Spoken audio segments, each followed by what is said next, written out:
मिलकर के मंत्रोच्चारण करेंगे मन से आंखें बंद करके। ओम सहनावतु सहनो भुनक्तु सह वीर्यं करवावहै तेजस्विनावधीतमस्तु मा विद्विषावहै। ओम शांति शांति शांति। पूजनीय मातृशक्ति, आदरणीय बंधुओं, 3 दिवसीय वार्षिक ध्यान एवं मौन साधना शिविर के अंतिम सत्र में आप सबका हार्दिक स्वागत है। ये दिव्य यज्ञ जो इन दिव्य आत्माओं के द्वारा इस दिव्य भूमि पर आयोजित किया गया, ये ईश्वर की कृपा के बिना संभव नहीं हो सकता।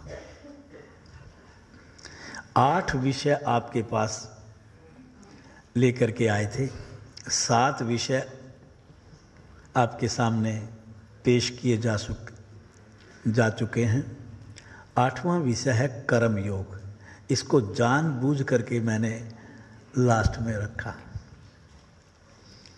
क्योंकि हम कितनी भक्ति कर लें, कितना मंत्र जाप कर लें, कितना ज्ञान प्राप्त कर लें, जब तक हम उसका काम नहीं करेंगे तब तक बात बनने वाली नहीं है। और आपको एक सुंदर बात और बतलाऊं, जिससे भक्ति भी नहीं होती और मंत्र भी नहीं होता, ना वो ज्ञानी बनना चाहता, ना उस राह पे चलना चाहता। साधारण व्यक्ति है, अगर वो इतना साधारण है तो बस अगर उसको भगवान से मिलना है ना, तो वो उसका काम कर ले। उसको पाने का सबसे सरल तरीका है उसका काम करना। और आपको सारे योग बता के कर्म योग लास्ट में इसलिए भी लिया क्योंकि भारतीय योग संस्थान ने कर्म योग का मार्ग पकड़ा है। हम सबसे भारतीय योग संस्थान निष्काम कर्म करा करके हमारे जीवन को सार्थक करना चाहता है। हम अपने इस जीवन के लक्ष्य को प्राप्त कर लें।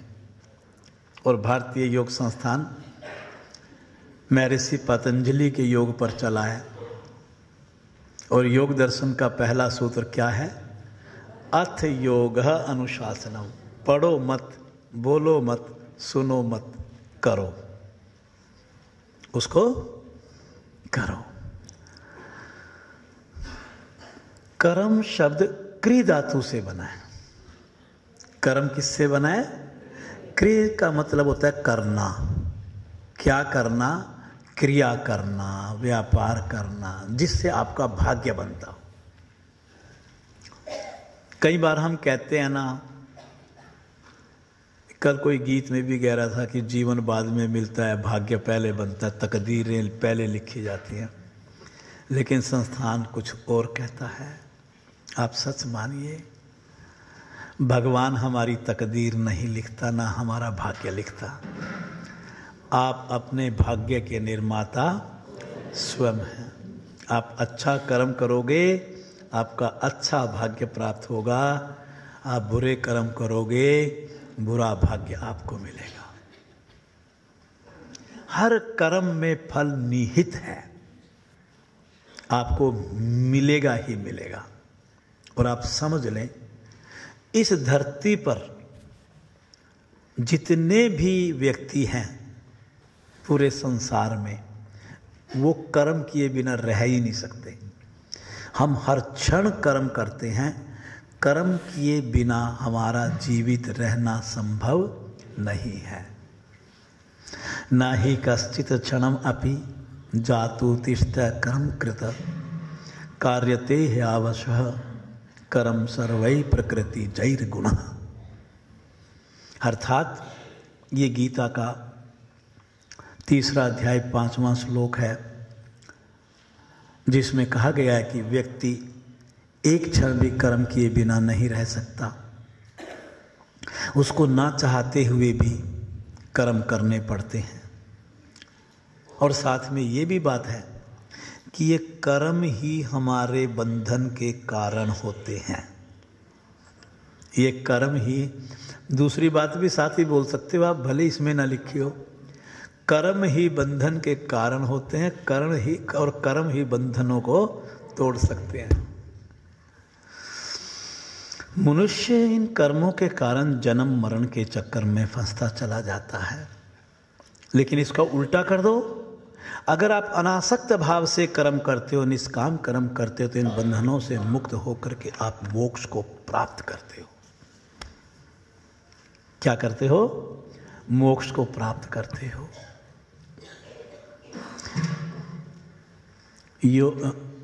भगवान कृष्ण अर्जुन को कहते हैं, योगस्थ कुरु कर्माणि संगम त्याक्त्वा धनंजय सिद्धि असिद्धियों समो भूत्वा समत्वम योग उच्यते। हे अर्जुन, जय और प्रजय के प्रति समस्त आसक्ति को त्याग कर जब हम समभाव से अपना कर्म करते हैं तो वह योग कहलाता है। और इसको साधारण शब्दों में कहें तो एक विवेकी व्यक्ति, एक विवेकी पुरुष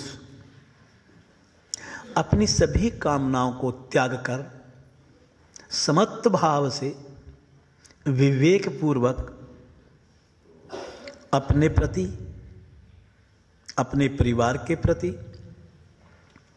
समाज के प्रति, राष्ट्र के प्रति और पूरे विश्व के प्रति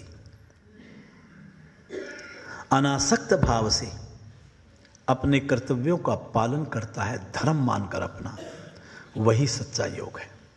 वही सच्चा योग है। बुद्धि युक्तो जहाति ही उभे सुकृत दुष्कृत तस्माद् योगाय युजुस्व योग कर्मशु कौशलम। जब हम निष्काम कर्म करते हैं, ईश्वर का कार्य करते हैं, परोपकार का कार्य करते हैं, भले का कार्य करते हैं, तो हमारे कर्मों में कुशलता का स्तर बढ़ता चला जाता है।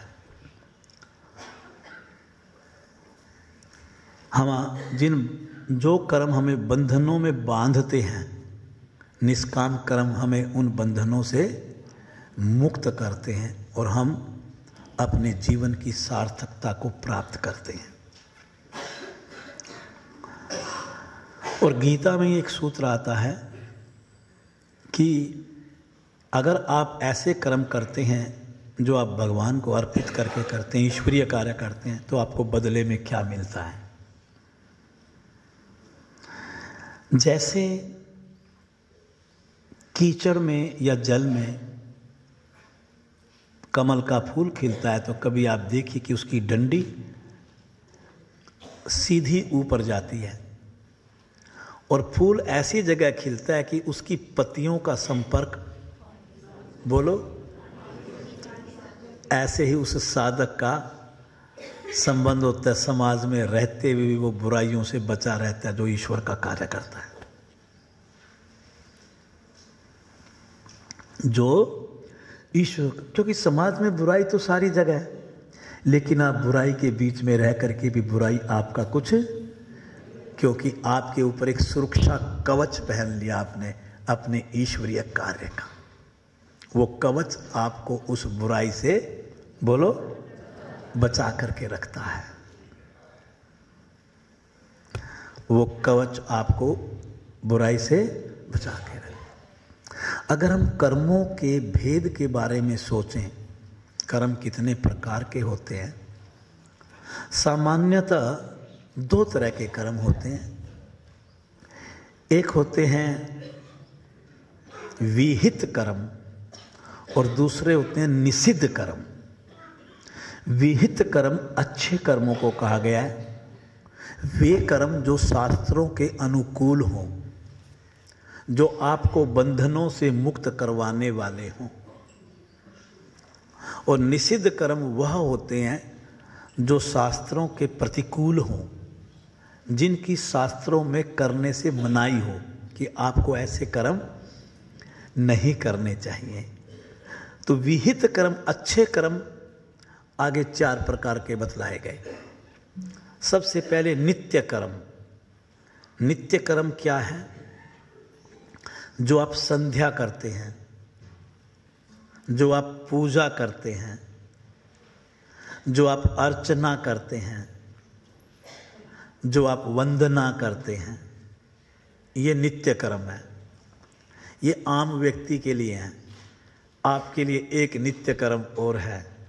प्रतिदिन सुबह उठ करके नहा धो के श्वेत वस्त्र पहन करके नीला बैग कंधे पर लटका करके अपने योग मंदिर में जा करके 60 मिनट की साधना करना और करवाना है कि नहीं? बोलो, नित्य कर्म है ना? एक प्रतिदिन अच्छा कर्म नियमबद्ध होकर के करना नित्य कर्म कहलाता है। तो हम सब साधकों के लिए तो योगाभ्यास भी हमारी पूजा है, वही हमारी अर्चना है, वही हमारी वंदना है। इससे बढ़िया आपको फिर भगवान की आरती उतारने की ज़रूरत नहीं है। अगर योग की मैं ये नहीं कहता आरती मत उतारना, देखो मेरा भाव वो नहीं होता, लेकिन आप सच मानो, जिसने योग मंदिर में जाकर के 20 लोगों को हर रोज़ एक आसन ही करवा दिया, 2 आसन ही करवा दिया, तो वो 20 लोग नहीं हैं। वो 20 साधक नहीं हैं। वो दिव्य आत्माएं हैं जिसके अंदर ईश्वर वास करता है। जब आसन करवा रहे थे, आप आसन नहीं करवा रहे थे, आप अपने प्रभु की आरती उतार रहे थे। क्या वो पूजा अर्चना नहीं है? बता दीजिए मुझे। जो उसका काम करता है उसे उसके सामने झोली फैलाने की, उसको मेरी जरूरत पूरी करनी होगी। जैसे माँ जानती है, माँ अच्छे से जानती है कि मेरा बच्चा भूखा है। बच्चा बोलना नहीं जानता, बच्चा माँ को बतला नहीं पा रहा है कि माँ मैं भूखा हूँ, मुझे दूध पिला दे। लेकिन माँ का हृदय ऐसा होता है कि उसको अपने आप पता चल जाता है कि माँ का बच्चा भूखा है। तो प्यारे, जिस दिन तू उसकी नौकरी करेगा, जिस दिन तू उसका बच्चा बन जाएगा, तो उसको अच्छे से पता होगा कि उसके बच्चे की जरूरत क्या है। वो पूरी कर देगा, वो पूरी कर देगा। नैमित्तिक कर्म। इसलिए आप केंद्र का संचालन करते हैं, आप भगवान का काम करते हैं, आपको मांगने की जरूरत नहीं है। आपको बड़ी अच्छी बात बतला रहा हूं, मत मरा करो रू रू करके, सब वो पूरी करता है, सब वो पूरी करता है। मुझे बहुत अच्छी तरह से याद है, जब मेरी बेटी युवा हुई, शादी के लायक हुई, तो मेरी पत्नी, उन्होंने 12 साल में पहली बार आज गैर हाजिर हुई है। पिछले 11 साल से उपस्थित रही वो परिस्थिति के, अभी भी उसका मन यहीं टिका हुआ है हर रोज़, मुझे मालूम है। लेकिन जब बेटी शादी के लायक हुई तो बहुत बार मुझे कहा करती थी, हमारे समाज में बाप ही अपनी बेटी के लिए दामाद ढूंढने के लिए बाहर निकलते हैं। आजकल तो थोड़ा ज़माना बदलाव में आ गया। तो वो कहती थी कि आप कैसे पिता हो, सुबह अपना उठते और सीधा आश्रम, और आपके मन में ये बात नहीं आती कि मुझे बेटी का रिश्ता करना है। आप कभी आपको मिले तो उनको अकेले में मेरी गैर हाजिरी में ये सवाल पूछना कि वह सच्ची कहानी है कि नहीं। मैं सच्ची कहानी कई बार इसलिए कहता हूँ कि ये सच्चे दृष्टांत हैं जीवन के। और मैं उनको एक बात कह दिया करता था, तू पगली है, मैं उसका काम करने जाता हूं, तुझे क्या चिंता है? दामाद ढूंढना है ना, मैं क्यों ढूंढूं? अपने आप ढूंढेगा वो, उसको पता नहीं क्या। और भगवान ने मेरे मुंह से निकले हुए उन शब्दों को 100% कसौटी पर खरा उतारा। मैं कभी दामाद ढूंढने के लिए नहीं गया, मेरे घर चल कर के रिश्ता आया। आप मानोगे? और वो मेरे को कहती थी इन बातों में कुछ नहीं रखा है, ये थ्योरी है। क्या है ये? थ्योरी है। अब मैं उसको कहता हूं कि ये प्रैक्टिकल है, ये सच्चाई है बिल्कुल जीवन की। तो इसलिए जब आप भगवान का काम करते हो ना, पर उस पर अविश्वास मत करो, उसके ऊपर अविश्वास मत करो। बहुत कुछ वो तो मालिक है। ये कैसे हो सकता है मालिक अपने नौकर को भूखा रखे? भाई ये कैसे हो सकता है जो सच्चा मालिक वो अपने नौकर को मुसीबत में रखे? ऐसा कभी नहीं होता। बड़ा गहरा रिश्ता है ये उसका। तो कर्म करने वाले को ये भाव अपने मन में रख करके कर्म करना चाहिए। नैमित्तिक कर्म, किसी को निमित्त बना करके जब आप कोई कर्म करते हो, हम कुछ विशेष प्रयोजन करते रहते हैं अपने घरों में। जैसे बच्चे की शादी की तो आपने कीर्तन किया, तो शादी को निमित्त बना करके कीर्तन किया आपने। करते हो कि नहीं?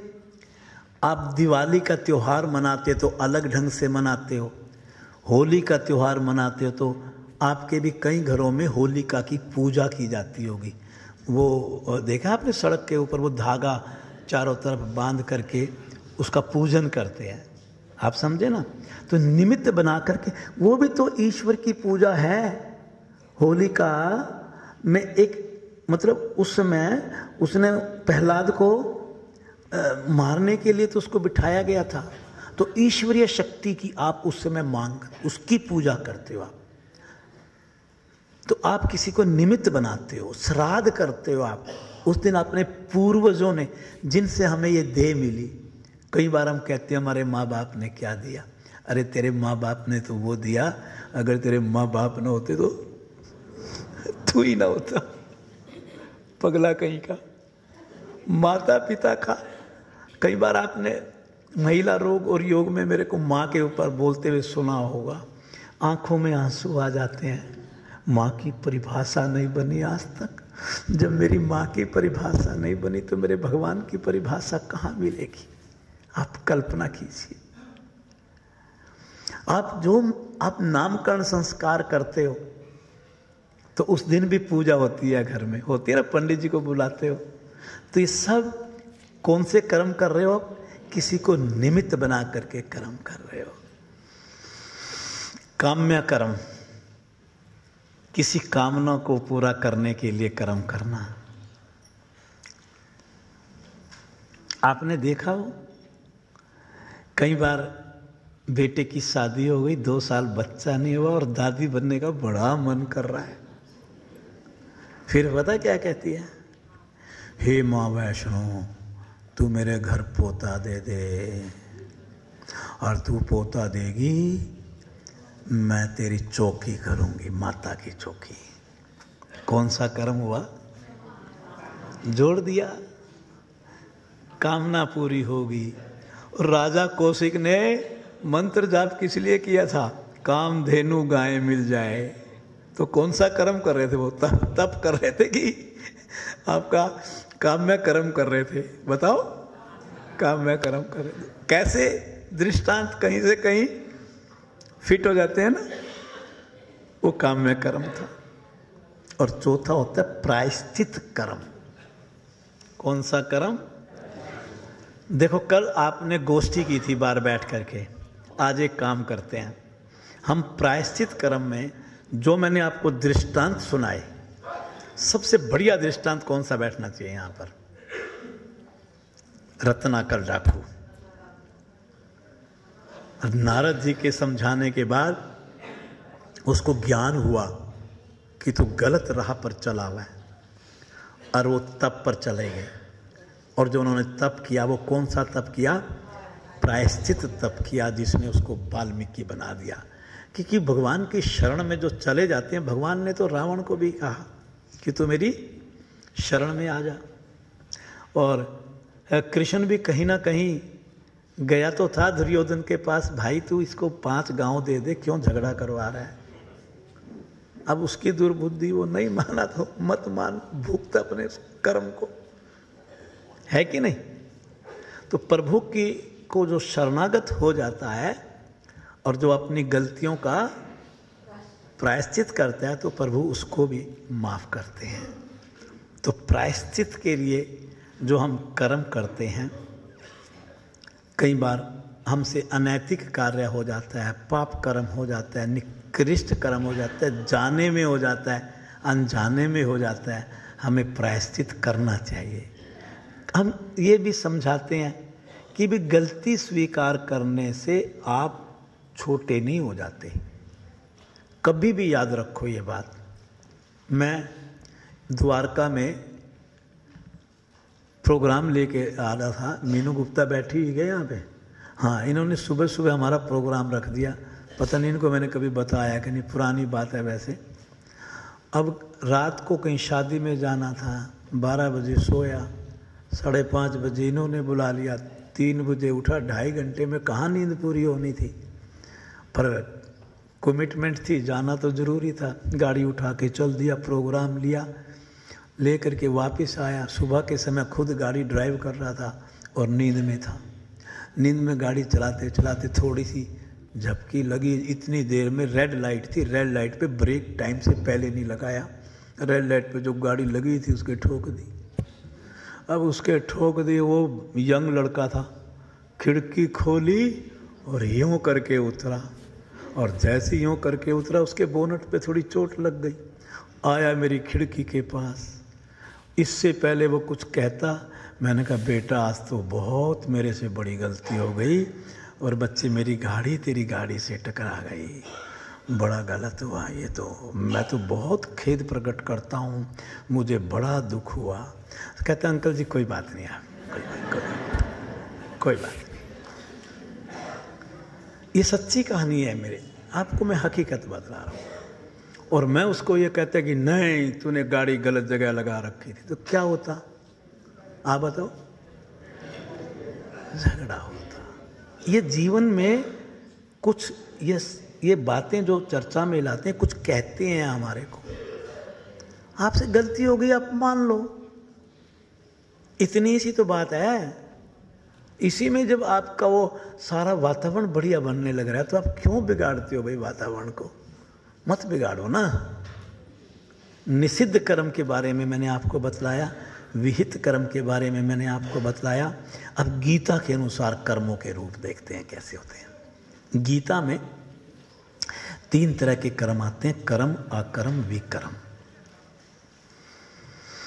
कर्म जो शास्त्रों के अनुकूल हो, जो वेदों के अनुकूल हो,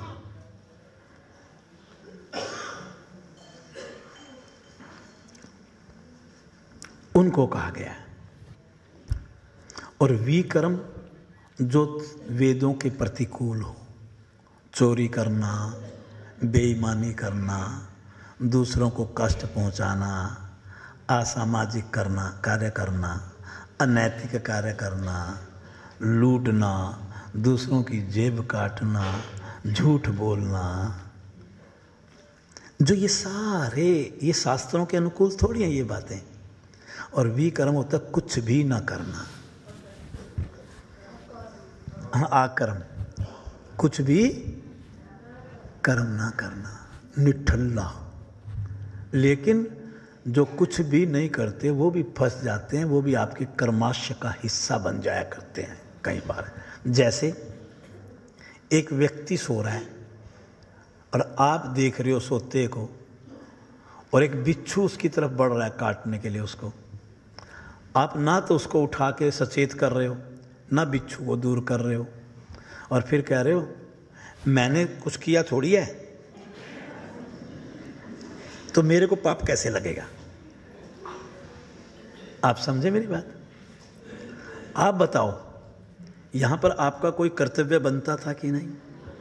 एक व्यक्ति सो रहा है और सांप उसकी तरफ बढ़ रहा है, आप उसको सचेत नहीं कर रहे हो। अकर्म, आपने कर्म कुछ नहीं किया तो आपको तो पाप लगना नहीं चाहिए ना। एक व्यक्ति एक ऐसी बुराई सामाजिक फैला रहा है, आपके सामने फैला रहा है, जिससे कि समाज का पतन होगा। आप कह रहे वो फैला रहा था ना, मैंने थोड़ी फैलाई है, मैंने कुछ कहा नहीं, मैंने कुछ किया ही नहीं, मुझे पाप नहीं लगेगा। लेकिन यथासंभव उस बुराई को रोकने के लिए आपको वहां प्रयास करना चाहिए था।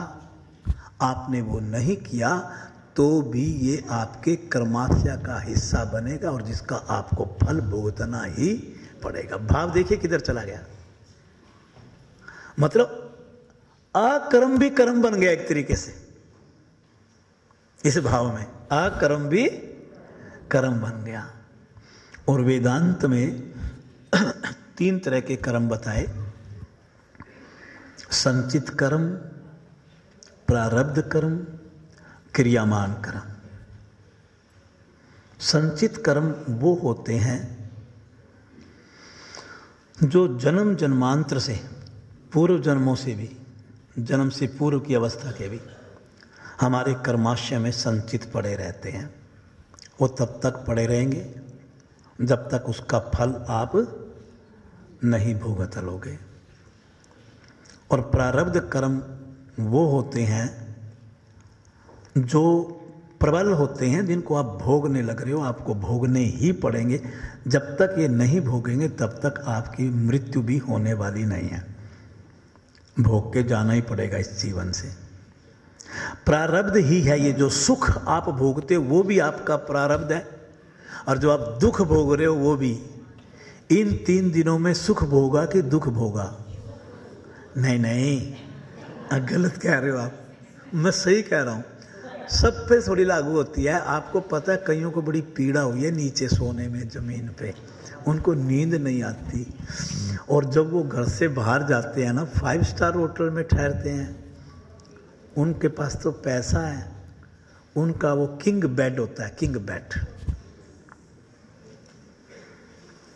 और भारतीय योग संस्थान में किसी ने फंसा दिया, यहाँ ले आए आप उनको कहा सो जाओ पढ़ के, यहाँ ये तकिया लगा हुआ है और वहाँ बाथरूम है 500 मीटर दूर, वहाँ नहा के आओ। तो प्रारब्ध है ये।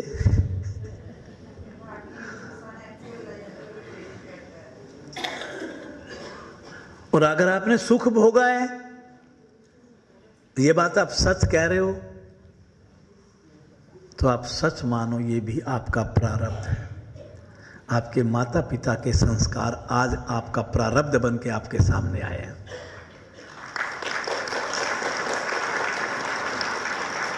बहुत से होंगे जो चाह करके भी इस कार्यक्रम में नहीं आए होंगे।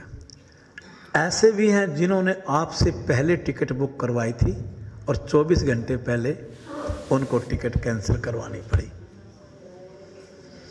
पहले वैष्णो इसमें अर्धकुंवारी पे, अब तो पता नहीं, वो अर्धकुंवारी पे गुफा है, वो पार करनी पड़ती है। अब उसमें पार करने देते हैं कि नहीं, अब पता नहीं। हाँ, बहुत लंबी लाइन की वजह से डर के सीधे निकल जाते हैं हम। पर पहले इतना नहीं होता था। जब हम यंग थे तो हम हमेशा जाया करते थे। सुन तो लो। अब एक सज्जन आए, पता नहीं कहाँ से आए, कलकत्ता से कहाँ से, और वो लाइन में लगे हुए थे अर्धकुंवारी पे। मैं उनके पीछे था, वो मेरे आगे था। 40-45 साल पुरानी बात कर रहा हूँ। जय माता दी, जय माता दी, जय माता दी, जय माता दी, आगे आगे बढ़ता जा, जय माता दी करता जा। बोले जा रहे थे कि नंबर आएगा, असली तो नंबर के लिए लड़ाई हो रही थी। आखिरकार उसका नंबर आ गया और मैं भी खुश हो गया कि मेरा भी नंबर इसके तुरंत बाद आएगा, इसके पीछे मैं भी जाऊंगा। और जैसे गुफा के गेट पे पहुंच गया, डर गया। अब उसको वहाँ सिक्योरिटी वाले भी धक्का मारे कि चल अंदर, और वो मारे पीछे और मारे आगे। हम भी कहे तो आगे चल, हम यहाँ रुके हुए और डरे। वहाँ कम से कम 10 मिनट उन्होंने हमें भी फंसा के रखा और वो अंदर जा ही नहीं पाया। आखिरकार वहीं से दर्शन नहीं कर पाया वहां पहुंच गया। आप डरना मत, आप सब के होंगे। ये उसका प्रारब्ध ही रहा होगा कि आप दरबार में जाकर के भी प्रवेश नहीं कर पाए। एक सच्ची घटना है ये, मेरी आंखों के आगे की। लेकिन जो मैं कहना चाह रहा हूँ, आप सुख भोगो दुख भोगो, कहीं ना कहीं वो हमारा प्रारब्ध होता है। जैसे एक उदाहरण देता हूँ, बड़ा सुंदर उदाहरण, इससे भी अच्छा। एक व्यक्ति, उसका लीवर खराब हो गया, हॉस्पिटलाइज हो गया, आईसीयू में चला गया। हमारे समाज में एक खास बात है, वैसे चाहे रिश्तेदार जानकार की खबर लो या ना लो, अगर बंदा हो गया हॉस्पिटलाइज, हाँ, फिर तो लाइन लग जाती है मिलने वालों की। अभी कहीं तो इतने हॉस्पिटलाइज होने के बाद इमोशनल हो जाते हैं, अगर कोई मिलने के लिए ना आए तो रिश्तेदारों को वहीं बेड पे पड़े फ़ोन करने लग जाते हैं, मैं हॉस्पिटल में हूँ जी, ताकि लोग उसको। आजकल तो हॉस्पिटल 5 स्टार है, देखने में भी अच्छा लगता है, थोड़ा वो साथ में सोफा वोफा लगा रहता है ना, और पानी की बिस्लेरी की बोतल, चाय कॉफ़ी सब वहीं आती है ना। तो जी अब वो आईसीयू में पहुंच गया तो सारे रिश्तेदार इकट्ठे हो गए। एक वेटिंग एरिया होता है, वेटिंग एरिया में बैठे सब सर लटकाए बैठे, माताएं खास तौर पे। और फिर माताएं एक दूसरे को कह रही, देखो ये सब भगवान को मंजूर था, है, ये भगवान ने ना देखो क्या करी, इसको आईसीयू में भेज दिया। और गया क्यों था? पिछले 20 साल से मदिरा सेवन करता था, और उस मदिरा सेवन ने उसके लीवर जला दिया, गला दिया। और कसूर किसको दे रहे हो? वो भगवान, वो मेरा प्रभु जो इस दिव्य देह को का निर्माण करके स्वयं इसमें वास करते हुए इस धरती पर उतरता है, वो प्रभु तुम्हारी लीवर गलाने के लिए है, तुम्हें आईसीयू में भेजने के लिए है। कुछ तो सोचो, कुछ तो रहम करो उसके ऊपर जिसको आप इतना बदनाम करते हो कि कोई आईसीयू में पहुंच जाए तो भगवान भेजता है। अपना प्रारब्ध नहीं देख रहे हैं आप। जब हर रोज आप मदिरा सेवन करते थे, आपको पता नहीं था कि ये मदिरा आपके लीवर को, बोलो, एक दिन खत्म करेगी और तू आईसीयू में पहुंचेगा। और इसको आप एक आध्यात्मिक उदाहरण से भी जोड़ करके देख सकते हो। जब श्रवण कुमार अपने माता पिता को कंधे पर बिठा करके और तीर्थ यात्रा पर निकले, और गर्मी में जब उसको प्यास लगी माता पिता को, तो वो मटकी या सुराई लेकर के पानी ढूंढने के लिए चले। तालाब में जो ही मटकी उल्टी करके डाली तो लब की आवाज़ आई। जैसी लब की आवाज़ आई तो छुपे हुए राजा दशरथ को वो आवाज़ सुनाई दी, और वो ध्वनि के हिसाब से तीर चलाने में माहिर थे। जिधर से आवाज़ आई उधर ही तीर छोड़ दिया और जाकर के श्रवण की छाती में लगा। और दम तोड़ते हुए श्रवण कुमार ने कहा कि मेरी आखिरी इच्छा है कि मेरे माता पिता प्यासे हैं, आप मुंह से कुछ बोले बिना मेरे माता पिता को ये जल पिला देना। लेकिन माता पिता ने जल ग्रहण करने से मना कर दिया कि जब तक तुम ये नहीं बताओगे तुम कौन हो, तब तक हम जल ग्रहण नहीं करेंगे। और जब उन्होंने सच्चा सारा वृतांत सुनाया कि मैं राजा दशरथ हूँ और मेरे तीर से श्रवण कुमार मारा गया, तो अंधे माता पिता को बहुत वेदना हुई पुत्र गुमाने की। तो उस समय उन्होंने वरदान दिया कि, श्राप दिया कि जिस तरह से हम अपने पुत्र मोह में प्राण त्याग रहे हैं। एक दिन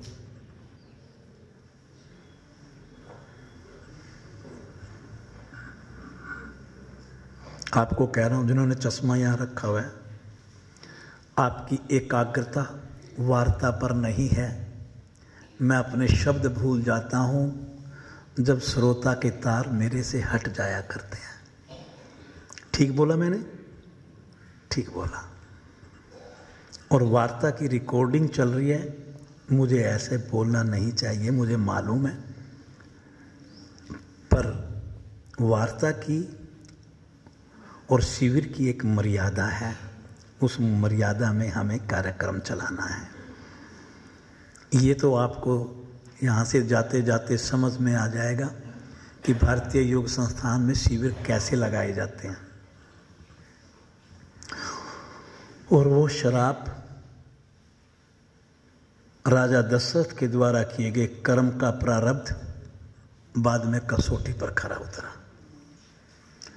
भगवान राम के जो पिता हों राजा दशरथ, किसके पिता थे?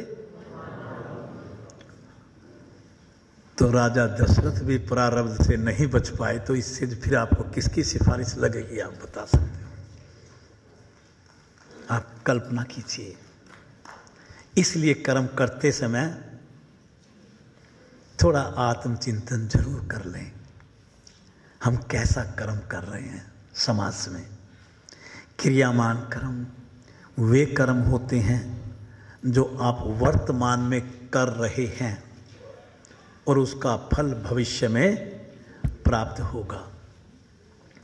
आपको एक अच्छी बात बतला दूं, संचित और प्रारब्ध कर्मों का आधार क्रियामान कर्म होते हैं। आज हम जो कर्म करेंगे वही कल हमारा प्रारब्ध होगा। हमने पीछे जो कर्म किए आज उसका प्रारब्ध भुगत रहे हैं। फल जरूर मिलता है, अच्छे कर्म करोगे अच्छा फल मिलेगा, बुरे कर्म करोगे बोल दो बुरा कर्म मिलेगा। तो क्रियामान कर्म हमारे अधीन है। अगर हम चाहें तो वर्तमान में अच्छा कर्म करके अपने भविष्य को भी, अपने प्रारब्ध को भी बता दीजिए अच्छा बना सकते हैं। यहाँ पे मैं 2 दृष्टांत सुनाऊंगा, एक 30 सेकंड का, एक 3 मिनट का।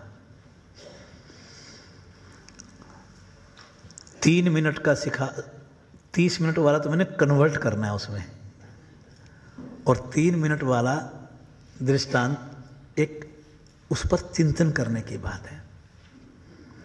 2 सगे भाई थे, एक बड़ा एक छोटा। बड़ा भाई शराबी, व्यवहार ठीक नहीं, निकृष्ट कार्य करना, अनैतिक और असामाजिक कार्य करना, मदिरा सेवन करना, धूम्रपान करना, ऐसा निकृष्ट जीवन जीते थे।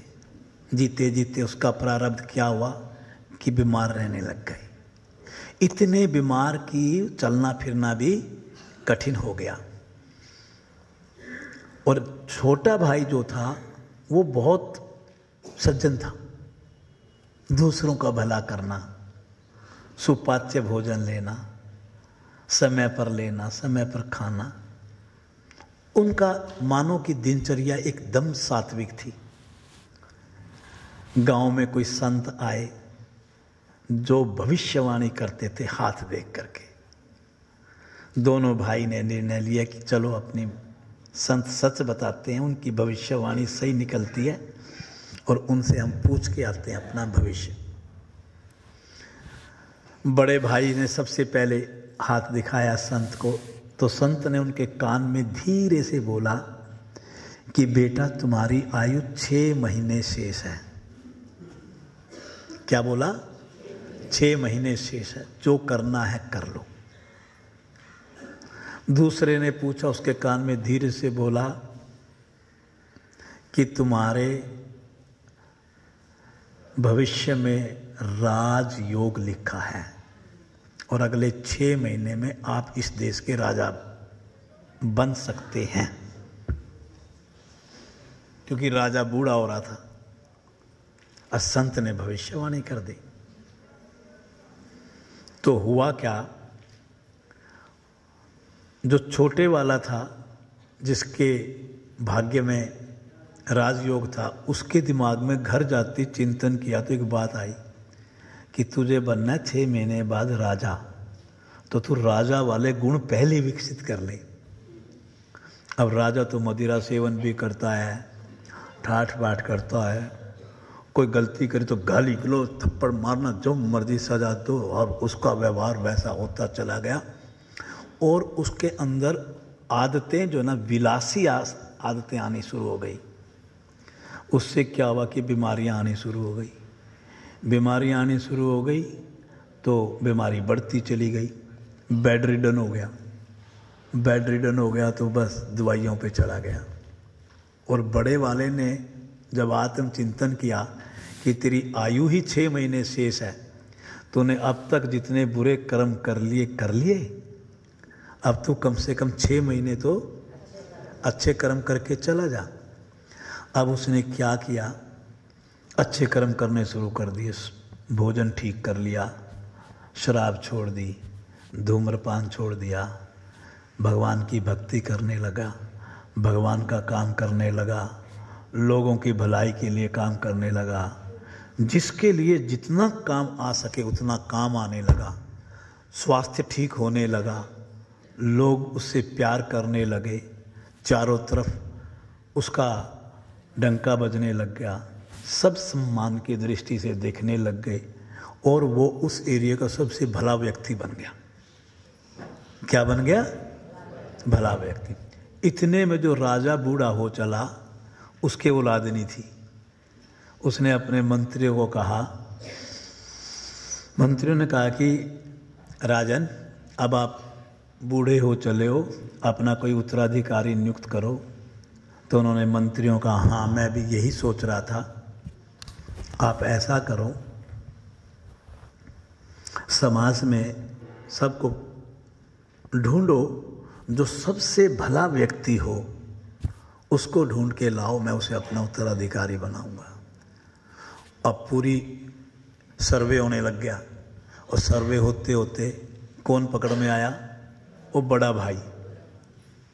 और बड़े भाई को राजा ने बुला लिया। वो स्वस्थ था, परोपकारी था, निष्काम सेवा कर्मी था, भले का काम था, सब चाहते थे। तो राजा को विश्वास हो गया कि ये राजपाट सही ढंग से चला सकता है, लोगों का भला कर सकता है, और उनको अपना उत्तराधिकारी नियुक्त कर दिया और वो राजा बन गया। वो क्या बन गया? राजा बन गया। और वो राजा बन गया। अब राजा रात को सोए, नींद ना आए, क्या सोचे?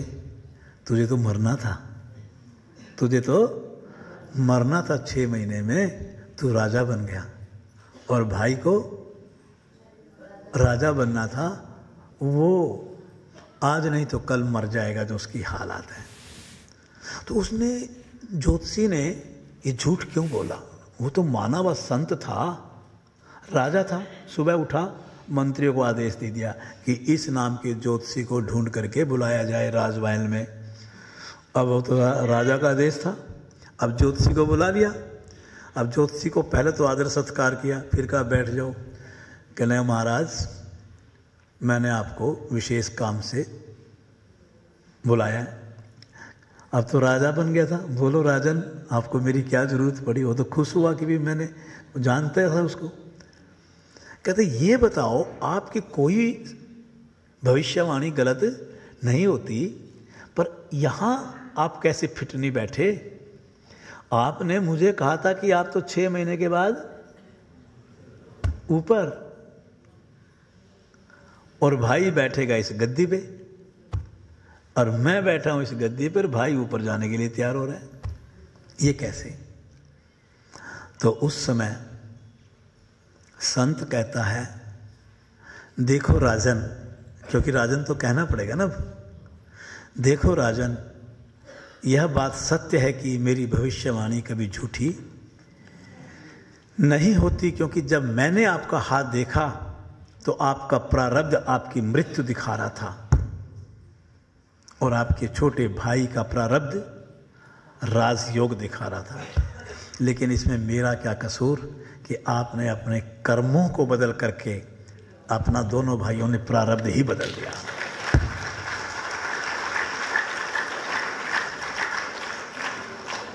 तो प्यारे, अगर ये दृष्टांत मुझे समझ में आ गया तो ये समझ लेना कि क्रियामान कर्म में वो शक्ति है जो मेरे प्रारब्ध को भी बदल सकती है, जो मेरे प्रारब्ध को। और भारतीय योग संस्थान बहुत अच्छे से हमसे ये क्रियामान कर्म करके हमारे प्रारब्ध को बदलने में लगा हुआ है। आप देखिए, विश्लेषण कीजिए, जो हर रोज हमसे करवाता है। अभी आपने देखा, आपने तो सोचा ही था कि देशराज जी ऐसे उंगली पकड़ के कहेंगे नहीं, आपको 10 योग मंजरी लेनी ही पड़ेगी। कुछों को भले ये चीज़ अच्छी ना लगती हो, लेकिन आप देखिए संस्थान क्या करवा रहा है। क्या संस्थान आपके 100 रुपये के लिए बैठा हुआ है? मंजरी तो 25 रुपये की है भाई। और साथ में एक बात और कही थी, आपने उस पर ध्यान दिया कि नहीं? जो ये 10 मंजरी अपने घर के लिए लेके जाएगा तो वो योग मंजरी नहीं लेगा यहाँ से। ये साथ में शर्त थी हमारी कि आप अपने घर में रखोगे इसको तो ना हमें आपके 100 रुपये चाहिए, ना हम आपको मंजरी देंगे। हमें 10 पाठक बनाने हैं समाज में ये, और आपके हाथों से 10 घरों में ये सेवा भेजनी है। और जब 10 घरों में एक अच्छा गुणकारी साहित्य जाएगा तो आज उस कर्म के भागी आप हैं, मैं नहीं। कर्म आपने किया है, कर्माशय आपका है, प्रारब्ध भी आपका होगा।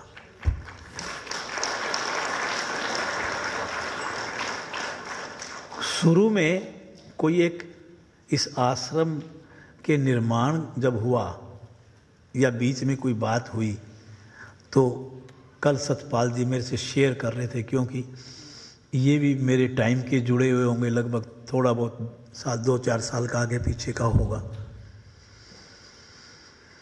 तो उस समय कोई डिसीजन हुआ था और उस डिसीजन पर इनका कहना ये था कि मुझे वो डिसीजन बिल्कुल गलत लगा था।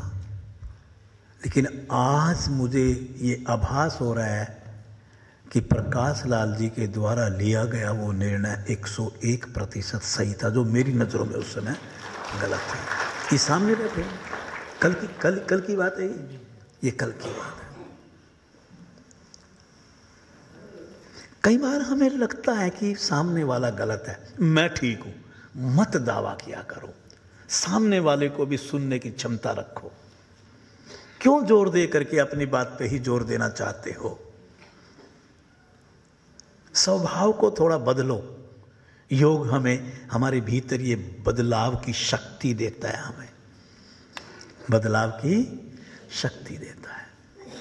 और जो पतंजलि योग सूत्र की बात करें हम, तो पतंजलि ने 4 तरह के योग बतलाए। बोलिए कितनी तरह के?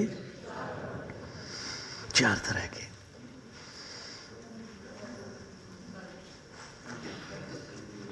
शुक्ल कर्म, जिसको पुण्य कर्म कहते हैं। पुण्य कर्म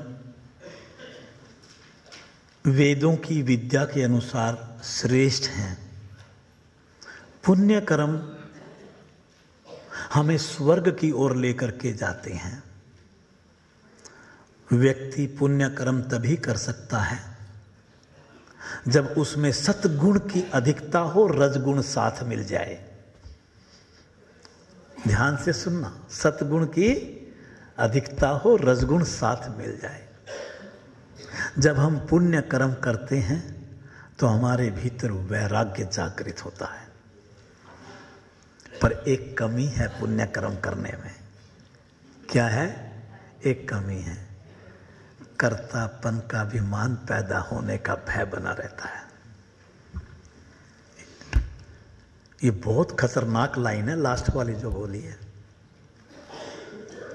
कर्तापन का, बोलिए, अभिमान पैदा होने की संभावना पूरी बनी रहती है। संसारी की तो है हम भी।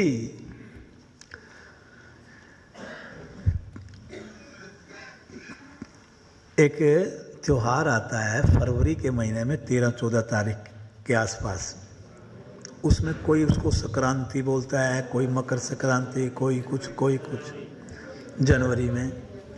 तो वहाँ पर दान बड़े होते हैं, कोई गर्म कंबल बांट देता है, कोई किसी को बांट। और जिसने भी 11 कंबल बांट दिए गरीबों को, कोई रिश्तेदार नहीं छोड़ते फ़ोन पे जिसको ये ना बताएं कल मैं 11 कंबल लेके निकली थी। और जो भी सड़क पे सो रहा था ना, सबको उड़ाती चली गई।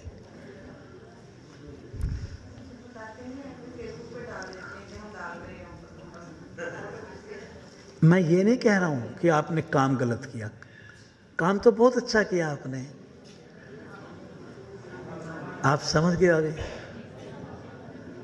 तो पुण्य कर्म जो है वो कर्तापन का अभिमान तो पैदा करता है। सुनिएगा,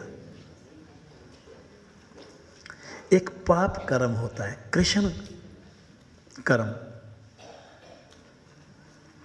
नरक की ओर लेकर के जाता है हमें। व्यक्ति तब करता है जब उसके भीतर तम गुण की अधिकता होती है और मिश्रण रजगुण से होता है। मिश्रण रजगुण से होता है। जीवन में अवैराग्य की वृद्धि होती है। जीवन में अवैराग्य की वृद्धि, ऐसा व्यक्ति अधर्म के मार्ग पर चलता है, अधर्म के कार्य करता है। ऐसे व्यक्ति के जीवन में हमेशा दुख ही दुख आएंगे। क्या होगा? दुख ही दुख आएंगे। और तीसरा होता है इन दोनों का मिश्रण, पाप और पुण्य, शुक्ल अशुक्ल। इसका तो बड़ा अच्छा उदाहरण दिया करता हूं मैं।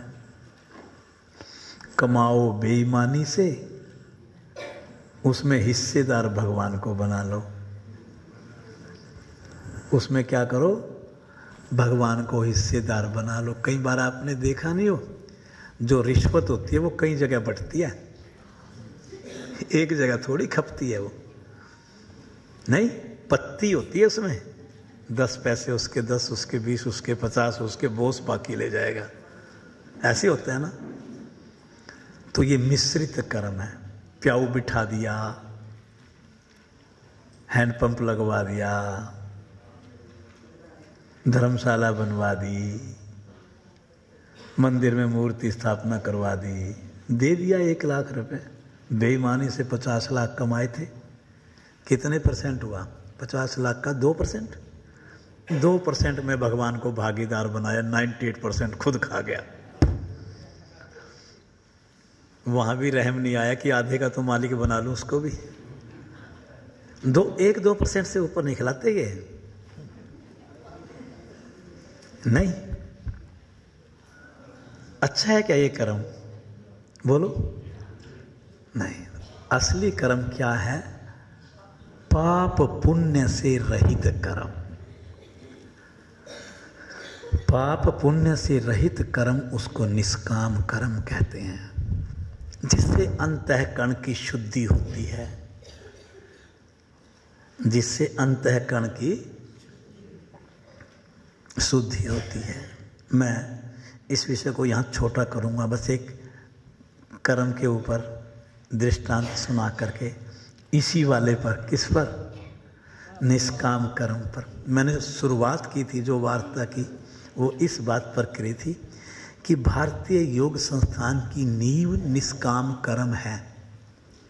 भारतीय योग संस्थान का मुख्य साधन निष्काम कर्म है। भारतीय योग संस्थान हम सब से निष्काम कर्म करवाना चाहता है। कई बार आप सोचते हो कि 5 योग मंदिरी देशराज जी हमें बनाने के लिए क्यों कहते हैं। आप यकीन मानना, मेरे संपर्क में, इस सार्वजनिक जीवन में ऐसे लोग भी आज की तारीख में मेरे संपर्क में, मैं इस ईश्वर की गद्दी पर बैठा हूँ, कि आप मिलकर के 5-5 मंजरी बनाओगे तो कितनी बनी? 500 को 5 से मल्टीप्लाई करना जी, 2500। मेरे पास ऐसे व्यक्ति भी हैं, अगर उसको मैं ये कहूँ कि तुम्हें 2500 मंजरी बनानी है, एक बार कहूँगा, वो 2500 नहीं 5000 की रसीद कटवा के चले जाएंगे। आप समझ रहे हैं? लेकिन आपके द्वारा बनाई गई 5 मंजरी मेरे लिए अधिक मूल्य रखती है उन 2500 मंजरी से ज्यादा। उसका कारण है, अभी मैंने एक बात कही थी, पुण्य कर्म करके कर्तापन का अभिमान पैदा होता है और निष्काम सेवा से अंतःकरण शुद्ध होता है। आपको घर घर भेजना, आपके द्वारा 5-5 योग मंजरी के सदस्य बनाना, यह संस्थान आपसे कर्म करवाता है। और जब तक आप ऐसे कर्म नहीं करेंगे, जब तक आप योग केंद्र नहीं खोलेंगे, जब तक इस योग मंजरी का महत्व लोगों तक नहीं पहुंचाओगे, योग मंजरी क्यों पढ़ें यह आप साधकों को नहीं बतलाएंगे, योग मंजरी संस्थान के किस स्तर का साहित्य ये नहीं बताएंगे। आज एक अपनी योग मंजरी आएगी अभी डायबिटीज़ के ऊपर, मधुमेह विशेषांक आ चुकी है, आएगी क्यों? आ चुकी है, कुछ जगहों तो पहुंच भी गई होगी, आपके यहाँ आ गई, अभी आ जाएगी इस हफ्ते। आप यकीन मानना, अगर मैं संस्थान का प्रधान ना बन करके एक साधारण व्यक्ति बन करके आपको बतलाऊं, 100 रुपये उस मंजरी की कीमत के आगे कोई मूल्य नहीं रखता जो उसके अंदर मटेरियल दिया गया है। क्योंकि हम तो पर्सनली उसको पढ़ते हैं, देखते हैं, 4-4 दफ़ा आगे से निकलती है बात। मीनू गुप्ता जी यहाँ बैठी, उन्होंने 6 बार पढ़ दी होगी वो मंजरी, क्योंकि वो हमारी मुख्य संपादिका है। उनकी आत्मा कहती होगी ये मंजरी कैसी है, आम आदमी थोड़ी समझता है। तो जो इतनी मेहनत करके वो पत्रिका तैयार की, आज आप मधुमेह रोग के बारे में समझ सकते हैं कि समाज में कितना फैला हुआ है। कहाँ मूल्य के साथ ऐसे साहित्य की तुलना करेंगे? साहित्य पैसे की तराजू में तोला जाता है क्या? ये वास्तव में केवल मात्र आपके द्वारा संस्थान प्रयास करता है कि हम निष्काम कर्म करें। मैं निष्काम कर्म का से भगवान से साक्षात कैसे दर्शन हो सकते हैं, इससे प्रेरणा हेतु एक दृष्टांत सुनेंगे हम। फिर इस वार्ता को हम 21 बार ओम की ध्वनि करते हुए पूरा करेंगे। एक राजा थे, ध्यान में जाना चाहते थे। ध्यान की बात करी ना हमने, 3 दिन दृष्टांत सारे ध्यान के ऊपर ही लाए हम, ज्यादातर नहीं, ध्यान नहीं लगता था, बड़े परेशान थे। एक दिन अपने गुरु जी के पास गए, ये सब गुरु के पास जाते हैं जब परेशान होते हैं। अपने गुरु जी के पास गए और गुरु जी से कहने लगे, गुरु जी आप ध्यान की बातें करते हो, आपका ध्यान लगता है? गुरु जी ने कहा मेरा तो ध्यान लगता है, मैं तो रोज ध्यान करता हूं, मैं तो रोज ध्यान करता हूं। कहता आप मेरा लगवा सकते हो? राजा और कुटिया में गया एक संत की, आप सोचो, पर उस समय वो राजा बन के तो नहीं गया ना, क्या बन के गया? जिज्ञासु बन के गया, ध्यान का जिज्ञासु। किसका जिज्ञासु? ध्यान का जिज्ञासु। राजा ने कहा भी देखो राजन, मैं आपको ध्यान तो करवा दूंगा, पर मेरी एक शर्त होगी। कहने लगे क्या? कि आपको मेरे साथ चलना पड़ेगा, लेकिन मौन व्रत धारण करके। आपको मैं कहता रहा 3 दिन, भाई कर लो कर लो कर लो। कईयों ने तो किया, उन्होंने अपने कल कमेंट भी दे दिए, कईयों के गले भी रोंधे। हमारे अपने जम्मू के अधिकारी थे, क्या नाम था, हैं? हाँ, उन्होंने बताया कहते हुए, क्योंकि जो करता है ना वो अनुभव भी होता है उनको। तो उन्होंने कहा मौन व्रत धारण करके चलना पड़ेगा, मुंह से कुछ नहीं बोलेगा जब तक मैं तुम्हें इजाजत ना दूं। राजा मान गए। अब वो संत और राजा दोनों चल पड़ते हैं। चलते चलते चलते चलते 1 किलोमीटर 2 किलोमीटर चले, एक टूटी हुई सी झोपड़ी आई जिसपे 2 टूटे हुए किवाड़ समझते हैं, किवाड़ लगे हुए थे। संत ने कहा देखो तुम इसके दरवाजे पे बैठ जाना, अंदर नहीं घुसोगे, बस देखते रहना अंदर क्या है। कहने लगे ठीक है। और राजा जो है ना झोपड़ी के दरवाजे पे ऐसे बैठ के आंखें खोल के टक टक की नजर लगा के चेक कब भगवान के दर्शन होंगे। दर्शन करने थे उसने, तो ईश्वर के दर्शन करने गया था। किवाड़ दोनों उठाए, टूटे हुए थे, ऐसे साइड पे कर दिए। सामने क्या देखा, एक वृद्ध व्यक्ति चटाई पर लेटा हुआ, करवट तक भी बेचारा नहीं ले पा रहा है खुद। संत अंदर गया, कुटिया के कोने पर एक मटकी रखी थी। क्या रखी थी? उन्होंने वो मटकी उठाई, धोई, पानी भरा।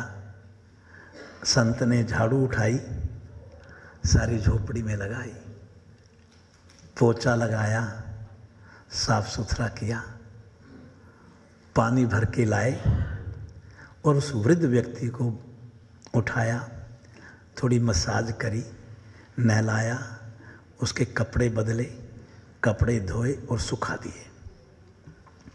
अब राजन बैठा चुपचाप देख रहा और उसके बाद संत उसके सामने बैठ गए। अब वो ये सोचने की जरूर कोई कमाल होगा और अब भगवान यहाँ पर साक्षात, क्योंकि संत ने उनको पहले से पूरा विश्वास दिलाया था कि आज आपको भगवान के साक्षात दर्शन करवाएंगे। पता नहीं आप में से किसी के आज सुबह हुए कि नहीं।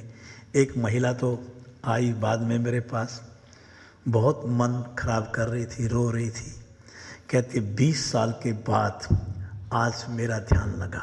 और भी किसी का लगा? हाथ खड़ा करना। आज किस किस का ध्यान लगा? काफियों को लगा, काफियों को नहीं लगा, कहीं मन से घूमने चले गए होंगे उस टाइम। तो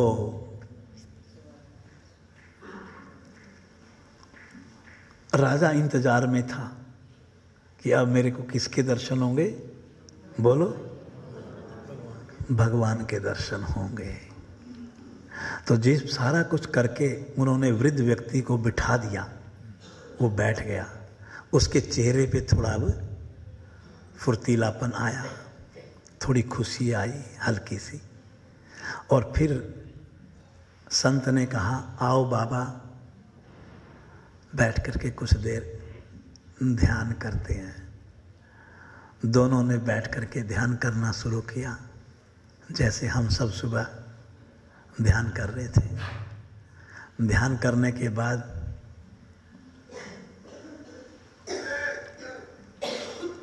वृद्ध ने पूछा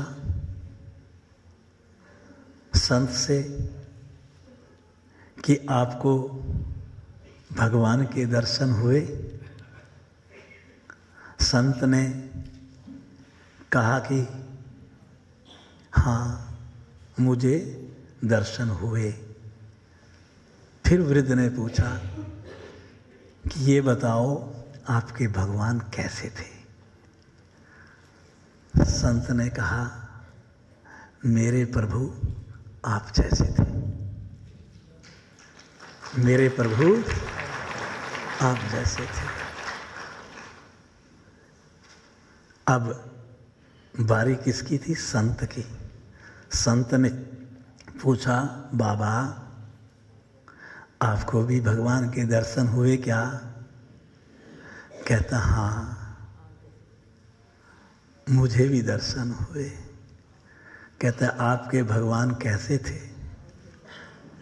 बाबा कहता है, कहते मेरे प्रभु आप जैसे थे। उन्होंने संत के अंदर प्रभु का रूप देखा। अब संत, ये दृश्य कौन देख रहा था? बोल तो सकता नहीं था। तो ये करते करते राजा की गर्दन दरवाजे की तरफ मुड़ी। दरवाजे पे राजा बैठा था। तो उस समय राजा से संत पूछता है कि राजन, तुम्हें प्रभु के दर्शन हुए? तो उसमें राजा कहता है, हाँ गुरुजी, आज मेरे को प्रभु के दर्शन हो गए। आज मेरे को प्रभु के दर्शन हो गए। कहते हैं, आपके प्रभु कैसे थे? कहते हैं, मेरे प्रभु आप दोनों जैसे थे। मेरे प्रभु आप दोनों जैसे थे। और आज मुझे समझ में आ गया कि अगर प्रभु के दर्शन करने हैं तो सीढ़ी सेवा की चढ़ती है। इस लाइन पे ध्यान दो। अगर प्रभु के दर्शन करने हैं तो कौन सी सीढ़ी से चढ़ो? सेवा की सीढ़ी से चढ़ो। साक्षात प्रभु के दर्शन होंगे। एक संत, महान संत, वह भी प्रभु के दर्शन कैसे कर रहे हैं? सेवा करके कर रहे हैं। अतः सेवा से बड़ी कोई चीज है नहीं। तो कर्म में जिस दिन सेवा आ जाएगी, निष्काम भावना आ जाएगी, उस दिन आपको ध्यान में भी शायद बैठने की जरूरत ना पड़े। साक्षात भगवान आपको स्वयं दर्शन देने के लिए आपके पास आ जाएंगे। ओम शांति शांति शांति। आइए 11 बार 21 बार ओम की ध्वनि करेंगे सच्चे मन से सभी।